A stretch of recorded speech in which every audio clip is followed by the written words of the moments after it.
Nah, otomatis bagaimana untuk mendapatkan data? Tentunya rekan-rekan kita, para pendamping itu lebih paham piawe bagaimana data kebutuhan desa dalam perkembangan pengembangan kapasitas itu sesuai gitu ya. Jangan dipaksakan misalnya di situ jelas-jelas membutuhkan sebuah pengembangan kapasitas tentang kesehatan, tapi tiba-tiba eh, oh ini kebutuhannya desa memasakkan misalnya ke pengembangan ekonomi gitu ya. Nah ini harus harus dipertimbangkan. Nah bagaimana cara mempertimbangkan?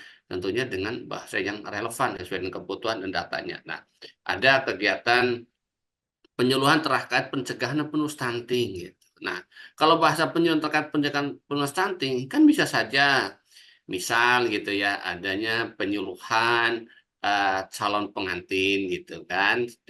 Pemerintah desa itu kan berhak memfasilitasi kebutuhan para catin calon pengantin gitu kan. Misal tentang advokasi terhadap anak gitu ya, anak dan perempuan gitu ya. Nah, bagaimana caranya agar kalau kita bicara beliau-beliau yang di pakar kesehatan adalah usia 2 tahun itu adalah usia emas gitu. Bagaimana caranya gitu ya agar anak itu berkembang pada posisi yang kedepannya adalah menghasilkan generasi yang sehat tanpa stunting gitu ya.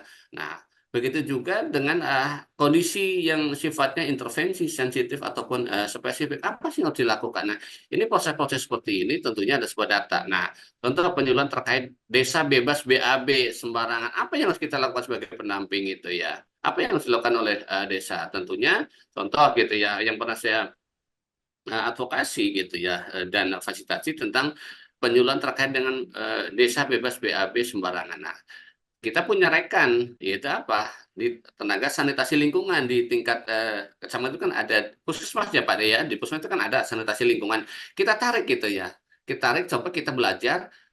Kita ambil satu satu kasus desa. Saya pernah Pak De, satu ambil kasus desa tertentu gitu ya. Saya tanya, ini bagaimana perkembangannya terhadap eh, apa namanya BAP sembarangan masih ada nggak gitu ya. Nah, dari situ aku oh ternyata masih seperti ini. Apa yang harus kita lakukan gitu? Oh, ini desa seperti ini masih man. Oke, oke. Nah, saya pelajari. Oh ya, ini bisa pakai dana desa. Oh ini tidak gitu. Nah, dari situlah apa namanya nanti akan termanfaatkan dana desa itu sebaik-baiknya dan itu membawa ke apa namanya ke apa, kemanfaatan yang lebih besar gitu. Nah, berikut adalah nanti bisa kita lanjut lagi ya. Nah, ini ya yang seperti yang di F itu ya.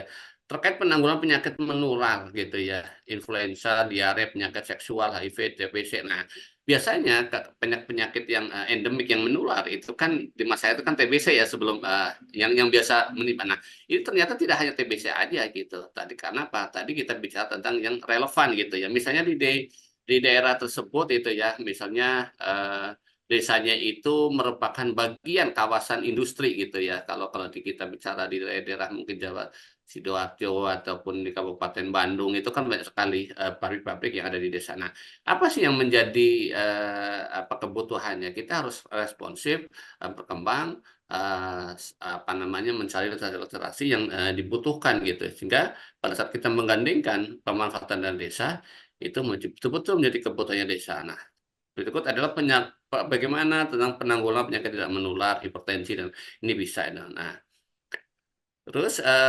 selanjutnya ini nanti bisa itu ya kita pelajari satu-satu karena ini bisa termanfaatkan di perubahan APBD tahun 2024 itu ya. Nah, ini penguatan ketahanan pangan ini Pak D. Nah, ini kan bagian yang menjadi prioritas di dalam apa namanya Permendes 13 ya tahun 2023 gitu atau di sini ada penguatan ketahanan pangan nabati dan hewani dalam rangka pemenuhan kebutuhan dasar sesuai kewenangan desa dan dibutuhkan dalam usaha desa. Nah, dengan adanya seperti ini gitu ya, contoh gitu ya, saya melakukan yang pertama itu pengembangan usaha pertanian, perkebunan, perhutanan, pelatihan budidaya, pelatihan pembenihan, pembuatan pakan ternak. Nah, ini saya pernah lakuin yang seperti ini, baik itu di tahun 2023 ataupun sekarang.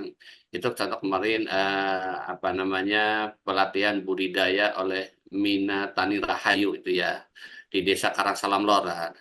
Saya yakin materi ini akan saya bawa ke desa dampingan saya di Kecamatan Batik Raja.